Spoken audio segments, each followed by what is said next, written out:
violenta ondata di maltempo ha causato il disastro nella notte. Una frana di fango ha travolto 3 abitazioni a Brazzano, frazione di Cormons. I soccorritori sono impegnati in una corsa contro il tempo.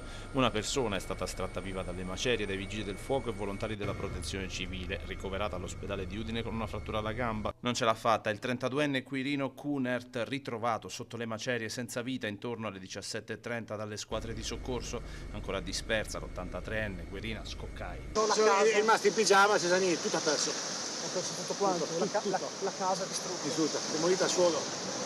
Mobilitati i vigili del fuoco da tutta la regione, dal Veneto con squadre Urban Search and Rescue, cinofili e mezzi di movimento terra per la ricerca sotto le macerie. Purtroppo penso che ormai povero, perché ha tentato di sollevare la signora anziana, no? Certo. È rimasto purtroppo sotto.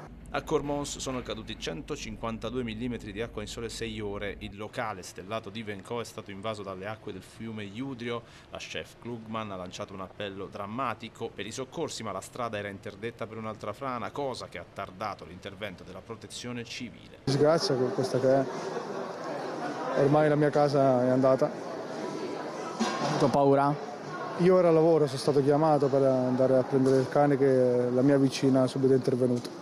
La regione in ginocchio, i fiumi Iudrio, Corno e Torre sono esondati in più punti. A Versa, nel Goriziano, i vigili del fuoco hanno recuperato persone dai tetti delle case con elicotteri e gommoni, con circa 300 sfollati nella sola mattinata, prima dell'ordinanza firmata dal sindaco Felcaro di sgombrare ogni abitazione. Saremo assolutamente precisi nel valutare quelle che saranno le necessità e in base a quello agiremo, ci muoveremo in concerto con la protezione civile e con i vigili del fuoco. Gli scantinati dell'ospedale di Palmanova sono rimasti sommersi, i pazienti del reparto dialisi sono stati trasferiti, il CUP chiuso per tutta la mattina prima del ritorno alla normalità.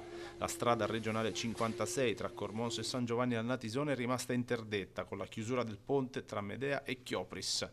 Siccome l'area è ampia, a sottoscrivere il decreto, quindi firmeremo un decreto di emergenza regionale e chiederemo la mobilitazione nazionale per consentirci di avere maggiore forza nel ripristino di pulizie, sistemazioni e interventi che sono necessari, perché l'acqua è stata importante. Soltanto nelle prime 6 ore in quest'area colpita sono cadute oltre 150 mm di pioggia. L'ondata di maltempo ha colpito in particolare le ex province di Udine e Gorizia, con centinaia di richieste di intervento ai vigili del fuoco messe in coda, e l'assessore competente Riccardi